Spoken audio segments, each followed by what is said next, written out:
Assalamualaikum warahmatullahi wabarakatuh.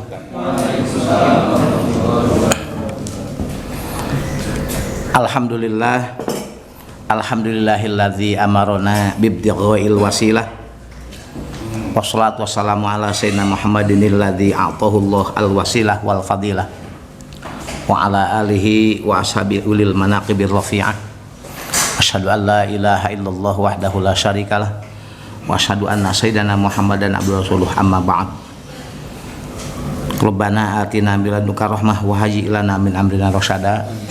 Allahumma ya fattahu ya alim, ya fattahu ya alim, ya fattahu ya alim, iftah lana fathan qariban bi rahmatir rahimin. Yang saya hormati Bapak Ketua Bajnas, yang saya hormati Kabag,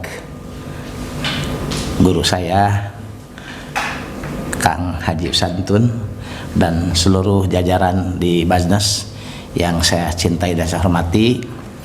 Sebetulnya apabila saya berhadapan dengan para bukan karyawan ya, para amilin da amilats di Bajnas, ini berarti saya berhadapan tatap muka langsung dengan para mujahidin dan mujahidat, begitu.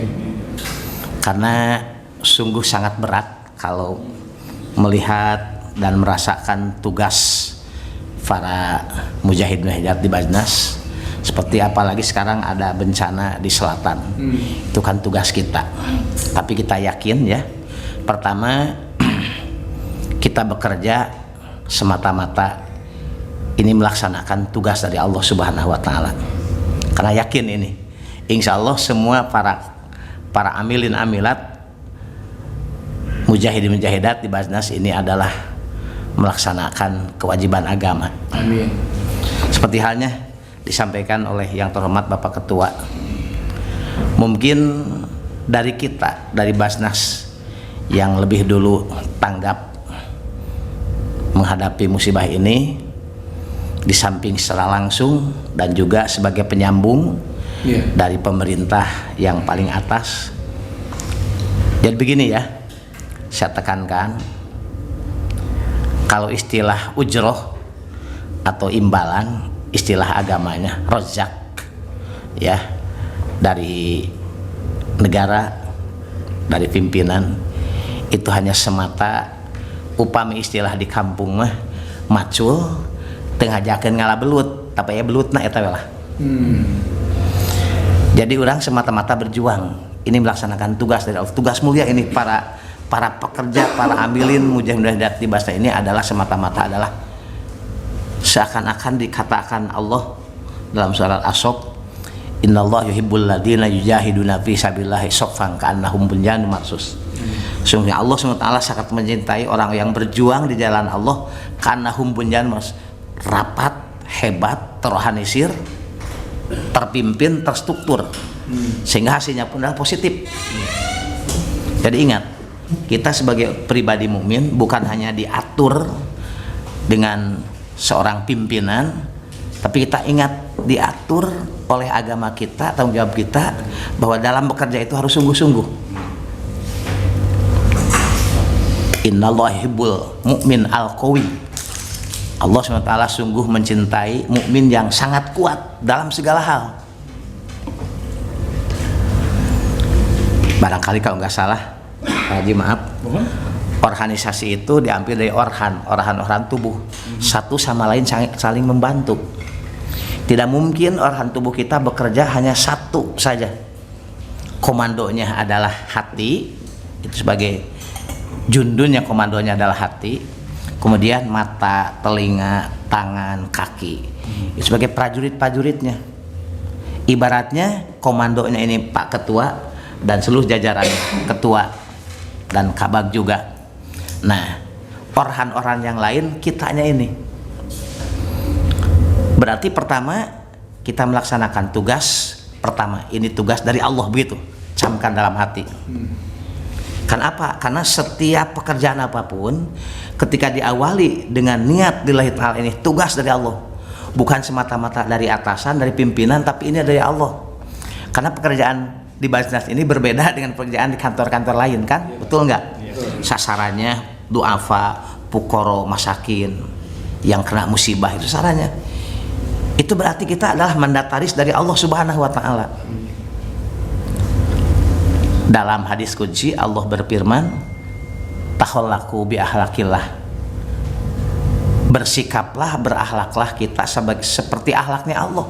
Maha kasih sayang, maha perhatian. Itulah tugas kita. Jadi sebagai mandataris dari Allah Subhanahu wa taala.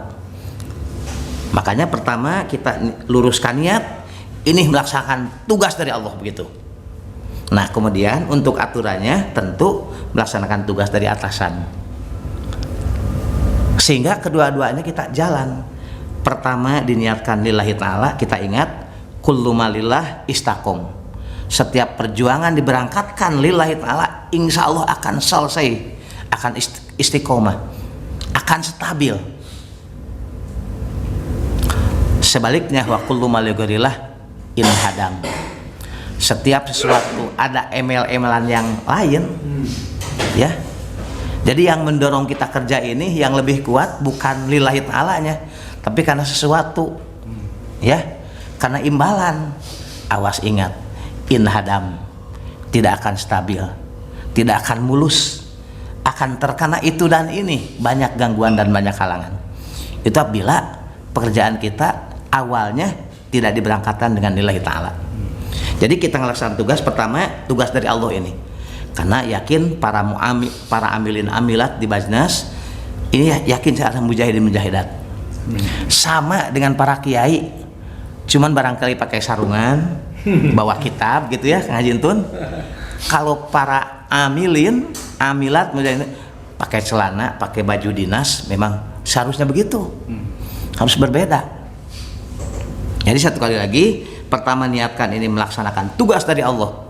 Ini Bajnas langsung. Karena berbeda dengan instansi lain. Kedua, tidak lupa juga arahan dari pimpinan. Arahan dari pimpinan. Nah, ketika kedua-duanya ini dilaksanakan, insya Allah tugas kita akan selesai, tugas kita akan sempurna, dan juga tentu Allah SWT tidak akan membiarkan hamba-hamba yang berjuang di jalan dibiarkan tidak ditolong. Man jahada fina lanahdiyannahum subulana. Barang siapa berjalan fina ay fi ridona ay fi hubbina, berjalan di jalan ridho Allah, berjalan di jalan cinta Allah, lanahdam, yakin ini. Kalau kata santri ini ada lam, ya maaf ini, kemudian ada nun sakilah. Jadi lanah yakin itu akan mendapat tunjuk Allah SWT. Makanya kemarin waktu pimpinan Bapak ini berkumpul bermusyawarah dengan Dewan Syariah, alhamdulillah, jangan takut siapa sang badan, karena ini adalah seakan-akan mengganggu aktivitas kebajikan kita. Allah tidak akan membiarkan orang-orang yang akan mengganggu agama. Betul, itu sudah sunnatullah. Sudah sunnatullah. Ketika Rasulullah pada tahap kedua diperintahkan Allah untuk dakwah secara jahriyah, kemudian Rasul naik ke Sofa, ke Bukit Sofa, ke Gunung Sofa. Kalau sekarang udah nggak kelihatan gunungnya karena seperti rata ya. Kalau dulu itu benar-benar bukit tinggi itu Sofa itu. Itu tahapan kedua, Allah merintahkan Muhammad sekarang harus melaksanakan tugas kerisalan untuk secara terang-terangan. Pasda bima tu'maru wa'adid anil jahilin.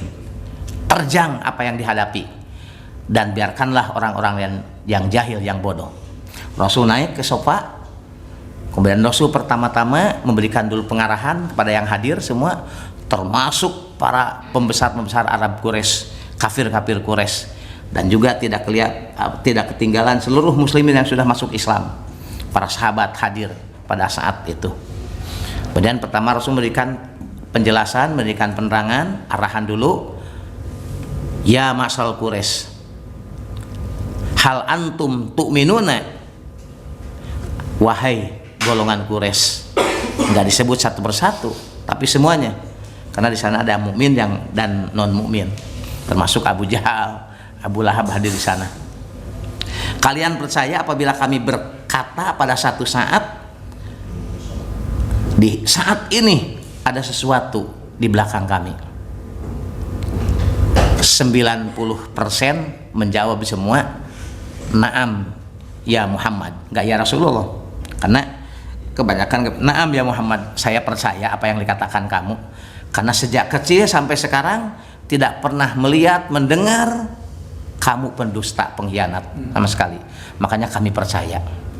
Walaupun di antara yang sekian banyak ada yang tidak menjawab, padahal hatinya itu percaya tapi tidak menjawab. Nah, kalau begitu pada saat ini kalian marilah kita bersama-sama untuk menyembah Dat yang Maha Tunggal, Allah Rabbul Alamin. Karena di belakang kita apabila kita tidak begitu ini, awas azab Allah. Nah, di sana bereaksi Abu Lahab. Namanya bukan Abu Lahab pertamanya. Ya Muhammad, taban laka ya Muhammad, alihada jama'atana wa Muhammad. Celaka kamu. Karena inilah kamu mengumpulkan kami, sedang enak-enak tidur pagi, dibangunin karena sesuatu yang penting. Ternyata kamu akan mengajak kami ke jalan yang tidak sesuai dengan pendahulu-pendahulu kita, agama baru katanya. Itu mengancam keselamatan Muhammad. Maka di saat itu pula Allah mengutus malak Jibril membawa dan menurunkan surah Al-Lahab, tabbat yada abi lahabim wa tab. Pada saat itu dibela oleh Allah. Makanya berjuang dalam kebenaran, jangan takut tidak ditolong Allah asal kita. Nah, hati, jaga hati. Pertamanya kita melangkah karena Allah. Awas jangan ada yang lain. Seandainya ada itu cuman sampingan aja lah gitu ya. Saya yakin ini para mujahidin Pak. Kalau di Basna itu semua mujahidin, berarti Bapak sebagai komandannya. Ghazwahnya bukan Syriah lagi. Bukan Suraya tapi adalah Ghazwah. Karena langsung dikomandani oleh ketua begitu. Jadi ketika berjuang di jalan Allah, ada dari sana sini ada yang bangun, pasti Allah tidak akan membiarkan, pasti akan langsung dibela. Maka ini juga insya Allah Bapak yang dirumuskan, yang dimusyawarahkan kemarin dengan Dewan Syariat tidak akan lama kembali. Insya Allah akan mereka yang akan merasa malu. Pasti mereka yang akan malu, karena saya juga sudah berkoordinasi dengan teman-teman di Dewan begitu ya. Ternyata dia juga malu sendiri dengan saya gitu. Maafkan ya kayak itu, saya nggak tahu sama sekali katanya. Kenapa nggak bilang dari awal? Enggak, saya juga nggak tahu dari awalnya. Tidak tahu kan begini. Wah katanya begitu loh. Ya sekali lagi para mujahidin mujahadat ya, kita ini berjuang di jalan Allah SWT. Nah, di saat ini kami akan menyampaikan ada dua kelompok manusia. Pertama ada kelompok tajrid, kedua ada kelompok asbab. Kelompok tajrid adalah orang yang tidak orang yang tidak disibukkan dengan kerjaan-kerjaan yang sifatnya duniawi. Itu kelompok tajrid. Adakah di dunia ini? Pasti ada. Jadi kesehariannya tidak kelihatan sibuk dengan dunia, tapi mengarah ke akhirat semua. Itu tentu seringnya ada di masjid, ada di madrasah, ada di majlis taklim, sama sekali enggak terjun langsung ke dunia. Itu kelompok tajrid. Dua kelompok asbab. Asbab itu ada di kantor, ada di jalan, ada di lapang, di pasar, di mana, tapi tetap tujuannya sebatas sebab. Tujuan utamanya adalah mencari ridho Allah. Nah, saya Ibnu Athaillah, kedua kelompok ini harus berjalan masing-masing, silahkan. Karena tujuan utama sama, ibtighaul wasilah, mencari wasilah ridho Allah Subhanahu wa taala. Karena ridho Allah itu bisa dicapai dengan khusus. Kelompok tajid tadi tidak sibuk dengan hal-hal dunia, tapi semata-mata ke akhirat tok. Dan kedua, bukan berarti itu salah.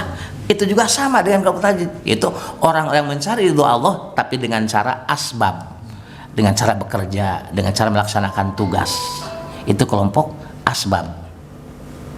Yang keliru begini, pinginnya enak hidup enak, makan, minum, ya, tempat tinggal, pakaian, kendaraan. tapi nggak mau kerja atau kerjanya nggak sungguh-sungguh, itu berarti salah memposisikan diri. Kalau begitu harus jadi orang tajrid. Sudah tidak banyak kepentingan dunia, sudah tidak punya untuk dibiayai, sudah tidak mau rumah, mau kendaraan, udah aja seringnya di masjid atau di madrasah. Itu kelompok tajrid. Kalau kita yakin ada kelompok asbab. Jadi jangan salah kaprah. Maunya enak tapi nggak mau kerja keras, itu adalah salah. Akan ditolong oleh Allah orang yang salah? Pasti tidak. Makanya kita laksanakan keasbaban kita, tugas kita dengan sungguh-sungguh, dibarengi, diawali dengan Allah Ta'ala, kemudian ditaati segala aturan-aturan yang ada.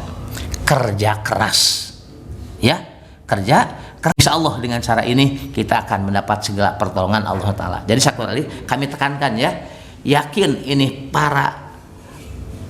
saya seperti nggak berani kan itu untuk mengatakan para amilin ya, para pejuang. Ini para pejuang kalau dimaksud, yakin pejuang ini. Karena estafet daripada perjuangan Rasulullah ini menolong orang-orang kecil, orang bukoro, masakin, duafa.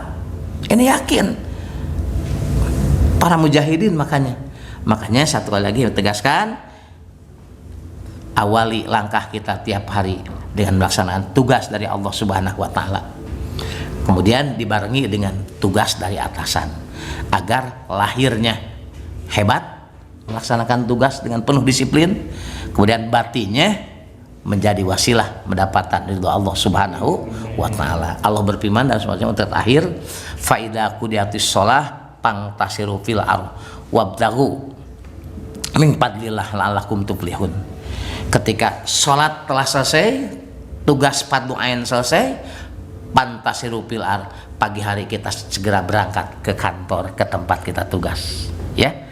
Idza qudiyatis shalah, selesai kita sholat subuh dan segala rangkaiannya, pantasiru fil ardh, bersebarlah di alam bumi ini, yang ke kantor, ke sana, bagaimana tugas dari atasan kita. Nah itulah, sekali lagi mudah-mudahan kita selamanya dibarengi ridho Allah Ta'ala dan ditolong ya. Ingat, apabila kita ingin ditolong Allah, menolong Allah. In tansurullah yansurkum. Ketika kita menolong agama Allah dengan ridho Ta'ala, yansurkum, pasti tidak akan lama lagi datang pertolongan Allah Subhanahu wa Ta'ala. Amin. Barangkali inilah Bapak ya, mudah-mudahan bisa menambah spirit kerja kita ya. Sekali lagi ini saya tegaskan, lillahi ta'ala, insya Allah kita akan mendapat pertolongan Allah. Demikianlah, mohon maaf atas segala kekurangannya. Wallahu muwaffiq ila aqwamit thoriq. Wassalamualaikum warahmatullahi wabarakatuh.